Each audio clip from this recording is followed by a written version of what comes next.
अकबर की पत्नी ताज बेगम।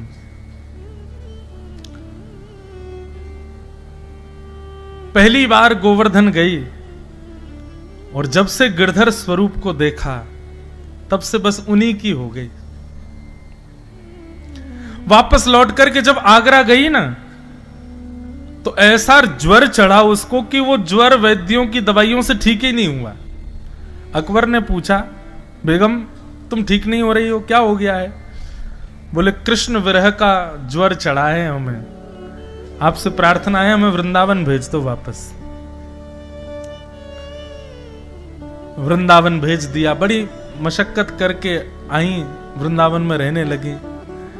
कई मंदिरों में उनको प्रवेश निषेध था, तो ताज बेगम क्या करती थी कि मंदिर से दर्शन करके आने वाले वैष्णवों से पूछती थी कि ठाकुर जी का श्रृंगार कैसा है। वैष्णव बताते, आज ठाकुर जी ने ऐसी पाग पहनी है, आज ठाकुर जी ने ऐसी माला धारण करी है, आज ठाकुर जी की पोशाक ऐसे रंग की है, आज ठाकुर जी गले में ऐसी माला है। नेत्र बंद करके ताज बेगम सुनती और अपने मन में ही चित्र बनाती। करते करते करते करते करते स्थिति ऐसी हो गई कि अब ताज बेगम किसी से सुनती नहीं है।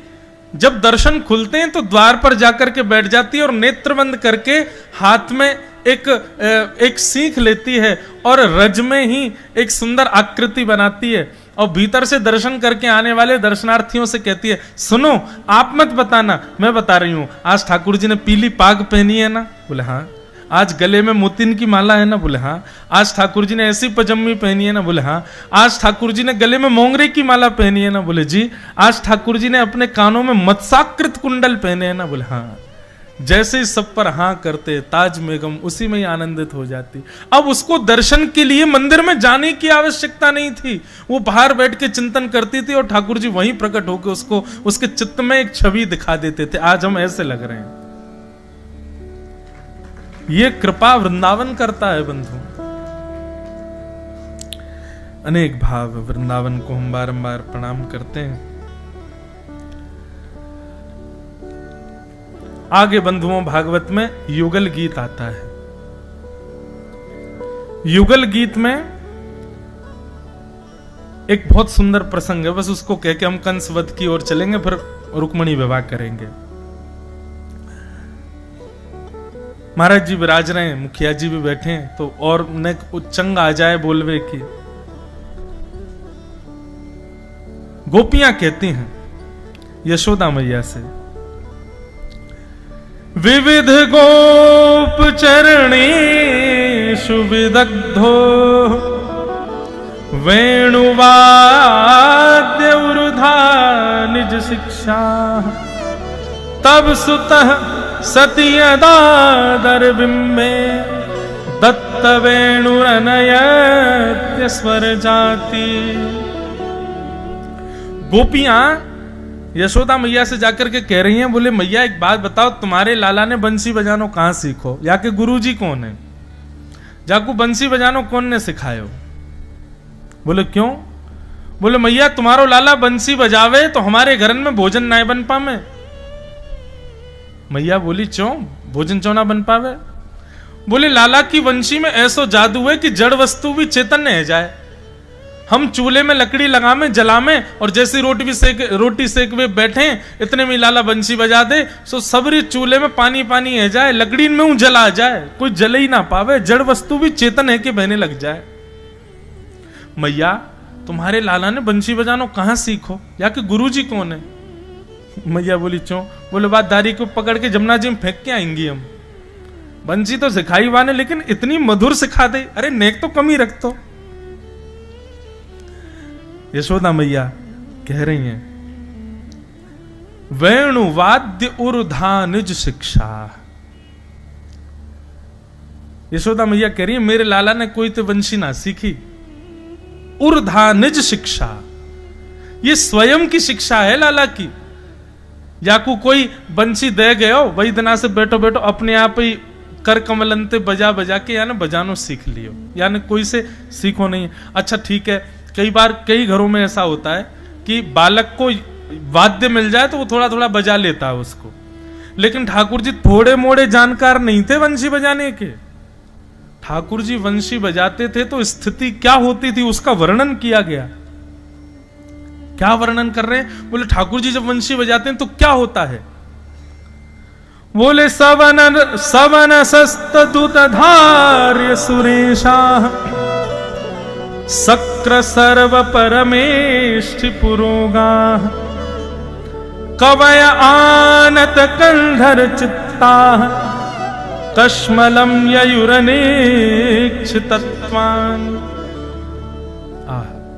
बहुत सुंदर बात। ठाकुर जी जब वंशी बजाते हैं तो क्या होता है? जैसे बहुत ध्यान से सुनिएगा, रागों का नियम होता है। ये राग सुबह गाया जाएगा, ये राग शाम को गाया जाएगा, ये राग दोपहर में गाया जाएगा, ये राग रात्रि में गाया जाएगा, ये राग तभी गाया जाएगा जब वर्षा होगी। अब हमें भी ज्यादा रागों की पता नहीं है, इसलिए हम ये राग कह रहे हैं, लेकिन थोड़े थोड़े पता। जैसे सुबह भैरव राग गाया जाता है, रात्रि में बिहाग राग गाया जाता है, वर्षा हो तो मेघ मल्हार गाओ। इस प्रकार राग बटे हुए हैं, रागों का नियम है। तो ठाकुर जी जब वंशी बजाते हैं ना, तो ठाकुर जी की वंशी की ध्वनि जब प्रकट होती है तो आकाश में सूर्य चंद्र दोनों एक साथ प्रकट हो जाते हैं और एक दूसरे से लड़ाई करने लगते हैं। और लड़ाई किस बात पर करते हैं? सूर्य कहते हैं सुबह का राग बज रहा है, चल पीछे हट जा, मुझे प्रकट होना है। चंद्रमा कहते हैं ध्यान से सुनो, रात्रि का राग बज रहा है, तुम पीछे हटो, हमको आना है। मतलब ठाकुर जी की वंशी के ध्वनि पर सूर्य चंद्र डिसाइड करते हैं कि हमको प्रकट होना है कि नहीं, और कभी कभी दोनों ही प्रकट हो जाते हैं। और ठाकुर जी जब वंशी बजाते हैं तब सरस्वती जी हाथ में कॉपी किताब लेकर के बैठती हैं और स्वर लिखती हैं कि कौन से नए राग का निर्माण ठाकुर जी कर रहे हैं। बड़े बड़े गंधर्वजन वे कान लगा करके आनत कंधर चित्ता, चित्त लगा करके कान लगा करके सुनते हैं ध्यान से कि ठाकुर जी क्या बजा रहे हैं। ऐसी ठाकुर जी की वंशी है। कभी ठाकुर जी ऐसा स्वर छेड़ देते हैं कि तुरंत काले बादल छा जाते हैं, बोले मेघ मल्हार का राग है, बरस जाओ। लेकिन अचानक ही ठाकुर जी ऐसा स्वर छेड़ देते हैं कि मेघ समझ जाते हैं अरे नहीं ये मल्हार राग नहीं है, तो कुछ और बज रहा है। ऐसे समनस राग बजाते हैं ठाकुर जी।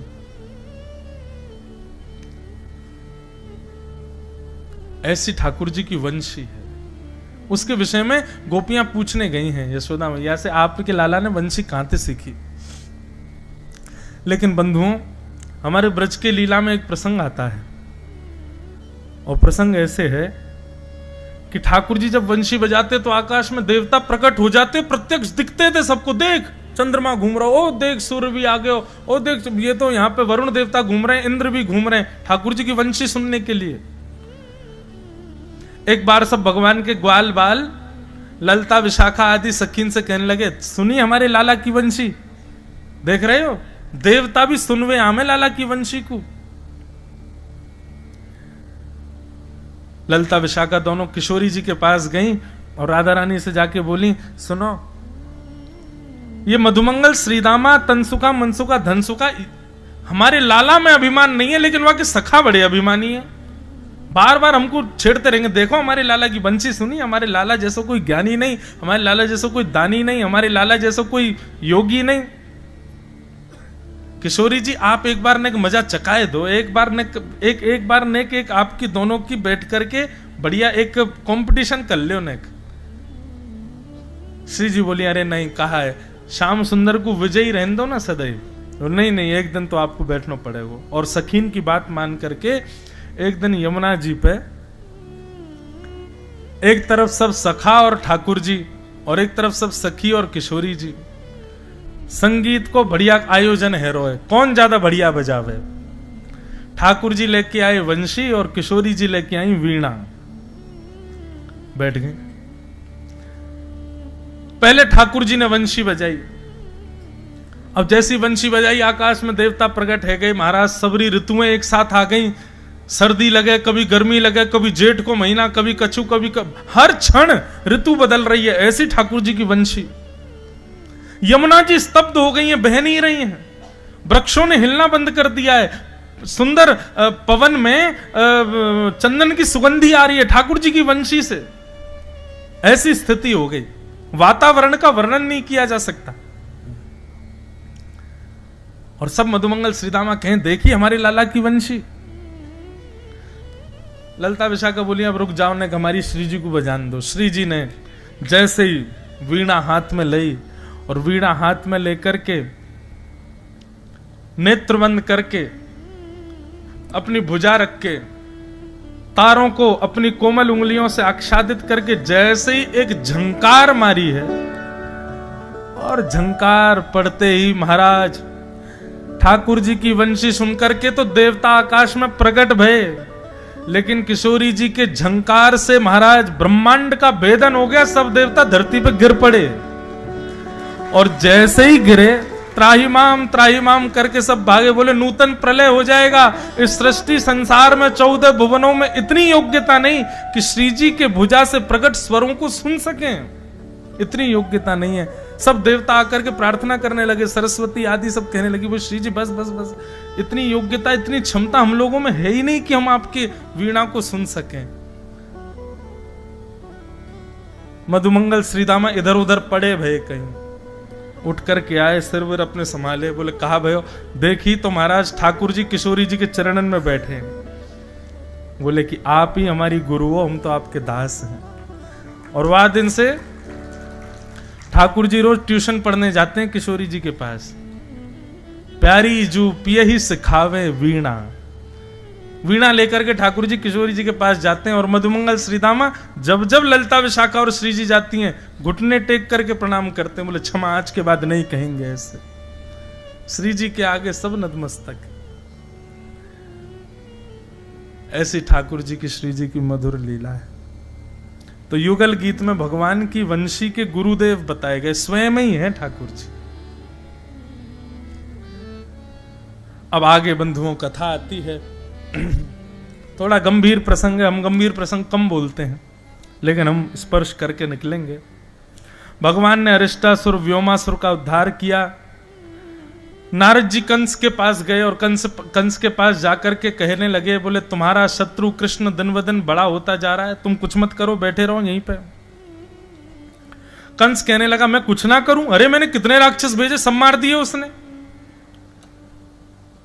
तब नारद जी बोले देखो हम तुमको एक युक्ति बताते हैं, तुम्हारे पास जो ये धनुष है ये शंकर जी ने तुमको दिया है, इस धनुष का तुम सुंदर एक मेला रखो, धनुर्यज्ञ करो, और धनुर्यज्ञ में कृष्ण बलराम को भ्रमण के लिए तुम मथुरा बुलवाओ।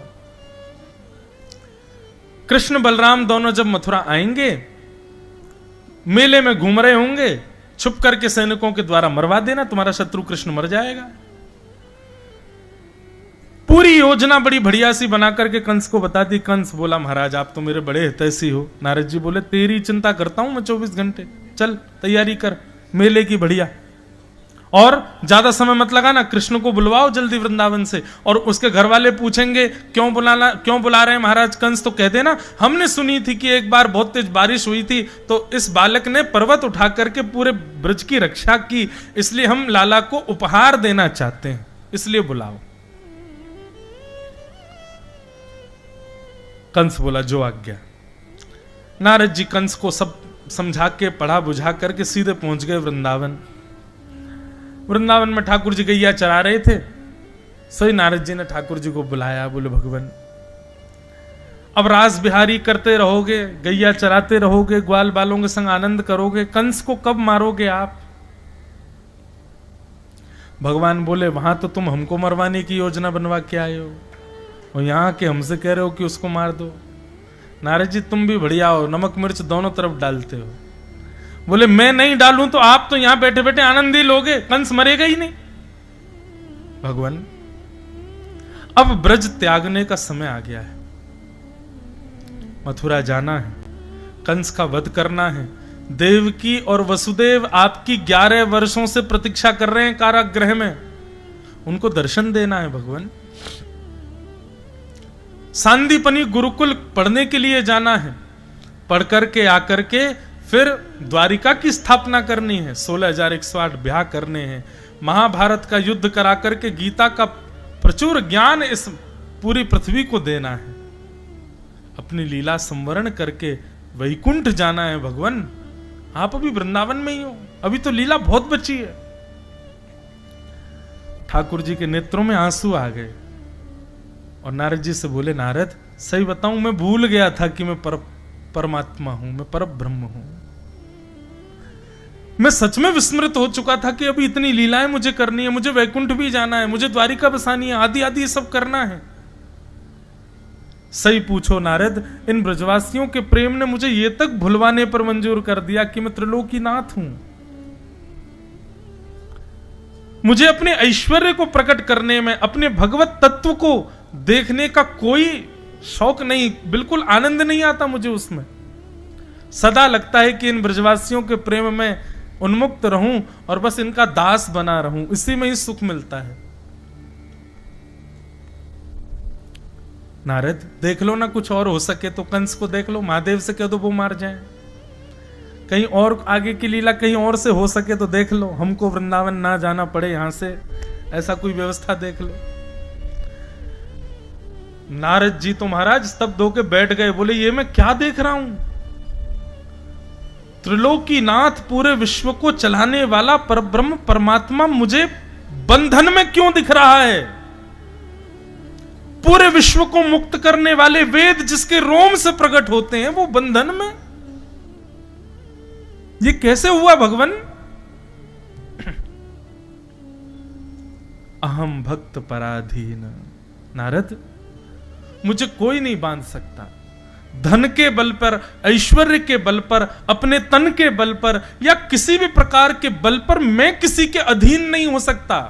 ये पूरा विश्व मेरे अधीन है, लेकिन मुझ परब्रह्म को भी बांधने की सामर्थ्य प्रेम के बल में है। यदि कोई प्रेम के बल में मुझे बांध देगा तो मैं बंध जाऊंगा।